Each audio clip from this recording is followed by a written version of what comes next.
Hello everyone and welcome to part 6 of What If Drift was in Transformers Prime. So without further ado, let's get right to it. So we start this part off at Hangar E, where the Autobots are sorta having some relaxation time. Agent Fowler tells the bots, "We have a ship incoming." We then see Ultra Magnus' ship land inside of the military base, with RC stepping out first. And then the Autobots looking at each other. Then Optimus says, "RC, how did you get this ship?" That is when Ultra Magnus steps out of the ship.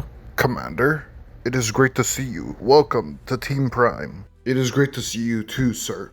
But I am not here to join your team. RC has informed me that you have the one called Deadlock on your team, or as he goes by, Drift now." Drift then says, "And that would be me," as he begins to remember Ultra Magnus. "There you are. The one whom killed my fellow wrecker Sea Spray." As to which Bulkhead and Wheeljack are like, "Wait, what?"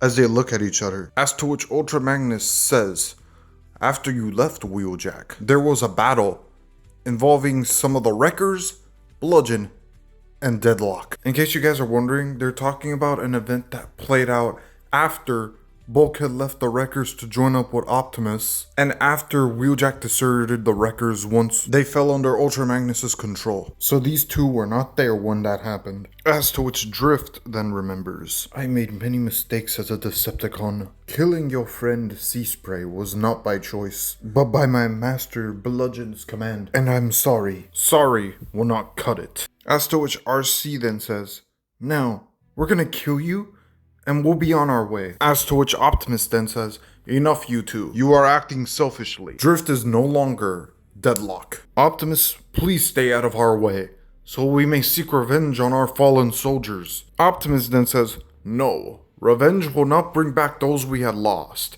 And he stands in between them and Drift. "If you wish to kill Drift, you are gonna have to go through me." As to which Ultra Magnus and RC look at each other and ultimately decide to stand down, and they begin to walk off to the ship. Yes, they do want to get revenge, but ultimately they do have respect for Optimus's words, so they back down. That's when Bulkhead and Wheeljack look at each other, and one of them leaves with Ultra Magnus and RC. Bulkhead steps away from the group and follows them, as to which the ship blasts off and leaves. Wheeljack and Miko then look at each other as Bulkhead leaves with them. And Jack and RC make eye contact as they separate ways once again. And Optimus Prime watches in disappointment as his Autobots split apart and Ultra Magnus' ship blasts off. Soon enough, Ratchet picks up a magnetic disturbance, as to which Smokescreen, eager to prove himself, volunteers to go, and Drift decides to go accompany Smokescreen. So, the two set out. They walk up to a crater hill, where down below they see Bludgeon, Nightbird, and Fracture digging out the Polarity Gauntlet. As to which Smokescreen then says, "I'm gonna make Optimus proud." As to which he wants to charge in, but Drift says, "No, we must analyze the situation before charging in blindly, Smokescreen." However, Nightbird spots them and runs at them with her sword out. And Fracture runs at them from the opposite side. Fracture then jumps in front of Drift, and Nightbird stands in back of Drift. And Nightbird and Fracture begin to slash their swords at Drift, but Drift is able to use both his swords and fight them both at the same time using his swords, since he was Bludgeon's top student for a reason. Bludgeon then watches. "Excellent, my students. Defeat him for your teacher's respect." As to which Smokescreen runs up behind him and tries to punch him, but Bludgeon easily dodges him. Meanwhile, Drift is continuing to fight Fracture and Nightbird, and he tells them that, like him, they don't have to be Bludgeon's students. They could be more. Stray away from his path and seek true honor. As to which Fracture says, "Honorable as ever, huh, Drift? We'll never betray our master like you did." And Nightbird also nods. She's the silent type, guys, as they continue to fight. Meanwhile, Smokescreen continues to swing punches at Bludgeon, but Bludgeon dodges them with ease. And this is where he's had enough, and takes out his sword and stabs Smokescreen as he falls down to the ground, dying. Everyone pauses to look, as Drift is like, "No!" And Fracture and Nightbird take this opportunity to pin him down. Bludgeon then looks at his wound, but he sees something within Smokescreen's chest, reaches in and yanks it out. It's some sort of key. Most interesting, Bludgeon says. And he tells his students, retreat. We have our relic, plus a little something else. As to which Bludgeon opens a ground bridge, taking both the polarity gauntlet and this strange thing with him. Fracture and Nightbird follow slowly behind. Drift then looks down at Smokescreen's dead body and begins to mourn him. You were such a young bot and had much potential. I knew it. But your life ended so quickly. I shall avenge you, Smokescreen.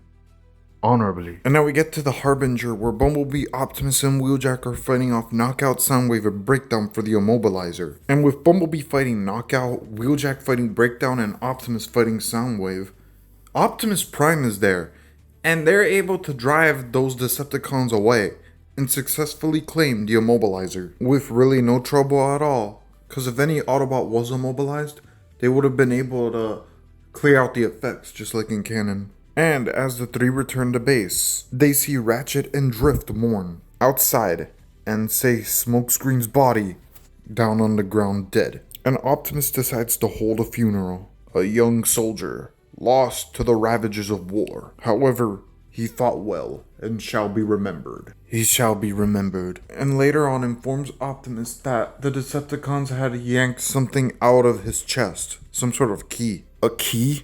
Are you certain that is what you saw, Drift? As to Drift says, yes, indeed. Autobots, I think we may have just found what we need to revive Cybertron. But the Decepticons seem to have an upper hand. Here's my Google source, guys. Optimus Prime was aware of the Omega Keys even before he had the Star Saber. Optimus then thinks, we must find the rest of these Omega Keys, and we need all the help we could get. And so he makes contact with Ultra Magnus, RC, and Bulkhead. I know you have no reason to work with us, but please, for the sake of Cybertron's revival, find these Omega Keys, so that we may restore our homeworld. Bulkhead, Ultra Magnus, and RC then agree to help, but they wish to be nowhere around Drift, at least for right now, and will remain in touch to help if needed. And so, the Autobots are united, however still separated, in the goal to revive Cybertron. And meanwhile, back at the warship, Megatron is delighted to hear of the Autobot Smokescreen's death, the acquirement of the Polarity Gauntlet, and still not really knowing about what the Omega Keys do. He decides to hold on tightly to this one and not let it fall into the hands of the Autobots, in case it's something powerful. A day later, Ratchet gets a contact from Optimus saying, Decepticon ambush. The cylinder may be at risk. Contact Ultra Magnus and tell him to rendezvous with us immediately. The Autobots are holding up, but they are also outnumbered. And Ultra Magnus arrives on the scene and begins opening fire on the Decepticons. And Bludgeon, then seeing that Ultra Magnus is on Earth, and with the Autobot reinforcements coming in, calls a strategic retreat. And with the data cylinder in the hands of the Autobots, they have a humongous boost in the war. As to which Ratchet begins work on developing synthetic energon. And in this universe, Ratchet does not put the synthetic energon into himself because he does not feel like he wants to help the Autobots more because they're at a decent amount of numbers right now. Wheeljack, Drift, and Ultra Magnus. So this version of Ratchet will wait until he has the formula fully perfect before putting it into the Autobots. And does RC get killed by these Vehicons? Well, no. No, because the Autobots allow the Decepticons to claim all the energon they could get because Ratchet actually, in time, completes the synthetic energon, which is a more stable version in this universe. But Ratchet, however, needs to use a test subject, as to which Drift volunteers to be the test subject. Ratchet then injects Drift with a synthetic energon. Drift then begins to show much more immense strength and speed, and he remains in the same mental state as usual, not going mad like Ratchet did in canon. Ratchet is then proud of what he has accomplished and begins injecting it into the Autobots. And so the synthetic energon begins to take effect on all the Autobots. And now with their systems high with energy, they have what they need to defeat the Decepticons.